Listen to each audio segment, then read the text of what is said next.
What's going on, YouTube? It's the old soldier coming at you today. Out and about, running about, taking care of some stuff.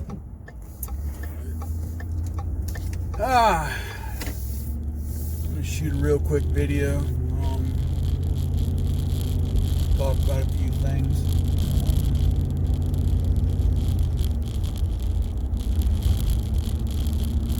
Topsy-turvy times we're living in, folks. Topsy-turvy times. And, you know, I've been telling you, stay safe, stay vigilant, stay armed. I mean it.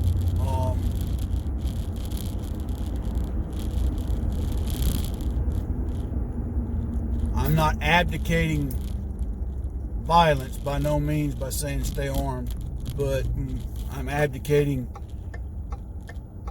that you protect yourselves. You have an inherent right to defend yourselves when you feel that your life is being threatened, when you feel you are in danger of bodily harm from someone else or something else. You have that right, inherent right to defend yourself. And the reason I'm saying this, the protest I was talking about the other day, it took me a while to go back and look it up, but it happened in Albuquerque, New Mexico. There was a group, and I'm going to say they're Antifa, that were tearing down a statue that was put up supposedly in honor of the conquistadors, just something along those lines. It was public property. Apparently one gentleman went in to dissuade them. Verbal and possibly physical altercation ensued. But the man then withdrew himself from the situation. They followed him. There's one video clip that shows where one of the attackers hits him with a skateboard. I don't know anything, folks. Skateboards are hard, they're heavy, and they hurt if you get smacked with one. I know, my son used a skateboard. And, not that he intentionally hit me, but if he'd slip and fall and I was in the way, I'd sometimes caught the board in my shins. So yeah, they hurt. But then there's a part where a man pulls a knife and looks like another object in his hand. And that's when the gentleman that was removing himself from the situation produced a handgun and fired what sounded like 4 shots and hits the guy. Then there's this New Mexico or Santa Fe militia, I can't remember the exact name of the group. They show up, surround the guy to protect him, and then the actual police finally show up, and who do they arrest? They arrest the guy that shot the guy, and the militia members. They didn't arrest any of the other protesters.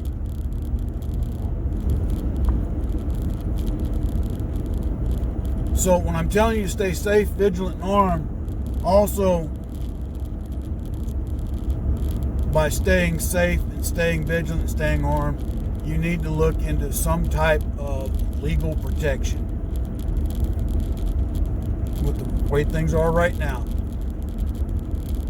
I don't get paid by this organization. It's not a sponsored plug from them, but it would behoove you to look into the United States Concealed Carry Association. They have 3 levels of a policy, basically what it is. And part of that it provides you bail, money for your lawyer to protect you from criminal and civil suits. Right now, I think I've got the up to $600,000 policy, and I need to upgrade back to the $1 million policy when I can afford the premiums.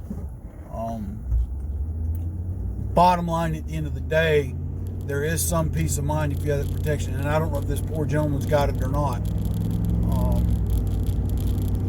By all indications, looking at the video, he had every right to protect himself. He was withdrawing himself from the situation. They came after him. Okay. It would have been another thing had he stayed up there on the statue and produced a gun and started shooting there. No, he chose to withdraw himself from the situation whatever reason, he got himself out of it. But they came after him. Now, to hear one side of the thing he was charged with, supposedly he didn't have a concealed carry permit.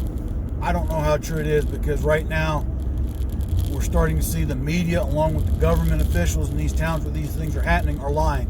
Case in example, the DA from Atlanta, Georgia, lied when they indicted that officer in the Mr. Brooks shooting. Lied. Okay. They came out and told a bold-faced lie on that indictment about some of the facts that happened. One of which was that Mr. Brooks was cooperative through the entire thing. No, he was not. Right when they got ready to handcuff him, he turned violent. And that was the other part. They said, well, he was not told what he was charged with. Another lie. You can clearly hear in the video, as the officer is handcuffing him, you're being charged with driving under the influence. We can debate the rest of it, whether they should have shot him or let him go, all day long. But when you've got a district attorney that goes out and outright and flat out lies on a police officer, no doubt, also because your mayor is looking to receive the vice presidential nomination for her political party for the upcoming presidential elections, there's a lot of pressure to make the police look bad. Which means that would translate to any lawful gun owner who produces their firearm to protect themselves. And I'm telling you all this, folks, so that you can look into these things yourself. I'm not going to sit here and tell you one way or the other what you should and should not do. I can just tell you I'm a member of the Concealed Carry Association, and because of the protection it provides, all right? And a little bit of advice that they give, and it's also in the back of the card they will give you if you decide to join and become one of their members, is that if God forbid, in the event that you have to produce your firearm to defend yourself, one, you do not say that you shot and killed somebody. Never. Because one, you don't know if you've killed that person or not.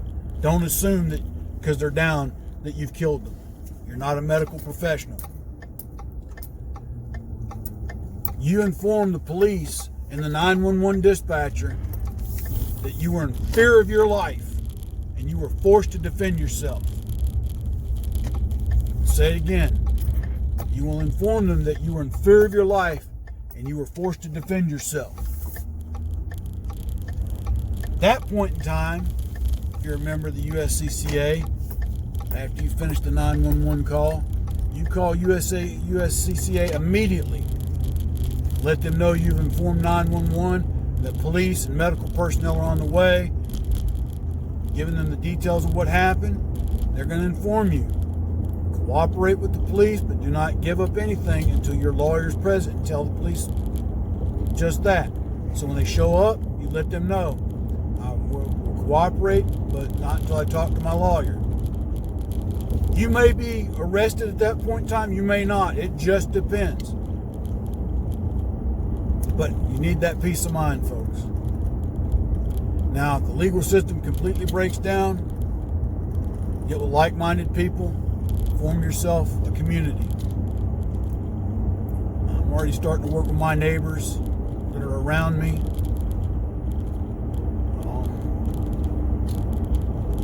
Folks, I've never seen anything like this in my life. You know, I just, every time I think things are going to kind of resume back to somewhat normal, some other BS kicks off.